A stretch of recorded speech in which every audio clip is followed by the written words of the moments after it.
Well, with summer break almost here upon us, it means our kids and parents might have a little bit more time on their hands. So it's a great opportunity for parents to teach the kids about lessons about money that can help them, well, for a lifetime. Where do you start those? The big question. Steve Siebold, certified financial educator and author of the book, How Money Works, Stop Being a Sucker, joins us now with more. Good morning. Thanks for joining us.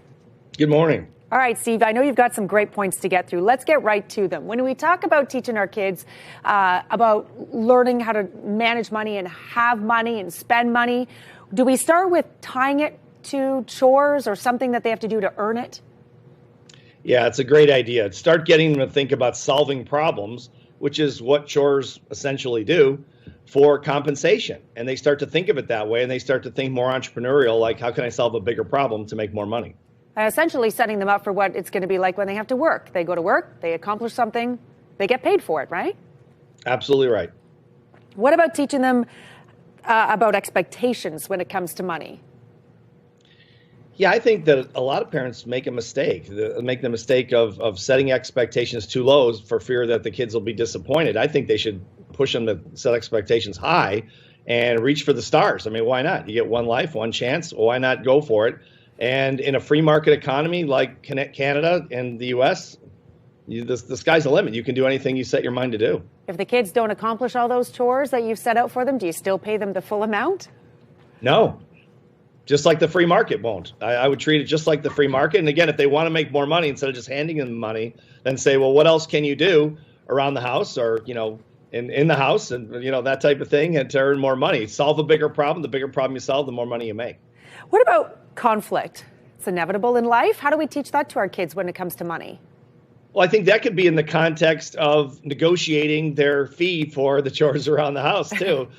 I would teach them to embrace conflict because it's part of solving problems, but then also because you can learn a lot from conflict if you keep your emotions out of it and you listen to the other person through the eyes of logic, or through the ears of logic, you might say, that you can reach a higher level of understanding and you can effectively become a better problem solver.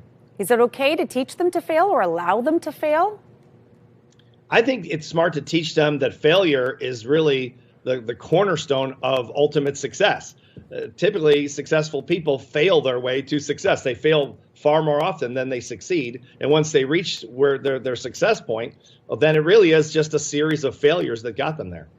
How about having a healthy relationship with money? How do we get them to respect money, if you will, and its power? I think, again, it goes back to the chores piece. I mean, not to oversimplify it, but I think that there's a lot of value in that when they're earning money, and to have a healthy relationship with money in the context of they're looking at it through the eyes of opportunity and abundance and all the positive things, as opposed to the way most people look at money, and that's through the eyes of fear and scarcity. Let me ask you about making it a family affair. Is it something the whole family can be engaged in?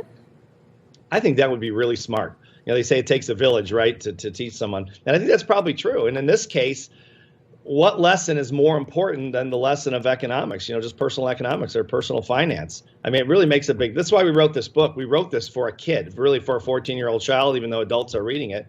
It's something that a 14-year-old can understand and then start to implement, even with money they make during their, doing their chores. And what do you recommend kids do with their money when they do earn that money? Spend it, save it, a little bit of both?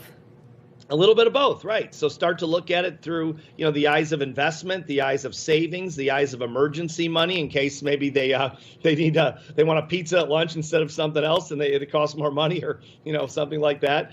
They have a little emergency account.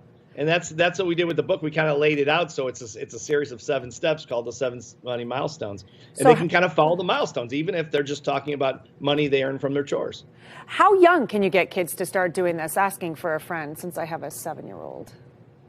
Yeah, exactly. It probably varies, but we're getting emails every day from people with 10-year-old kids saying that they really understand the concepts in the book and they're starting to implement and they get it. The book has cartoons in it and things like that.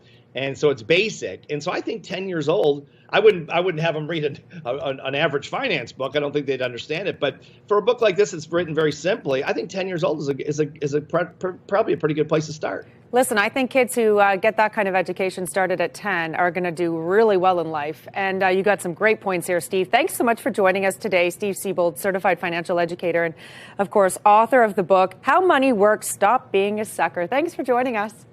Thank you.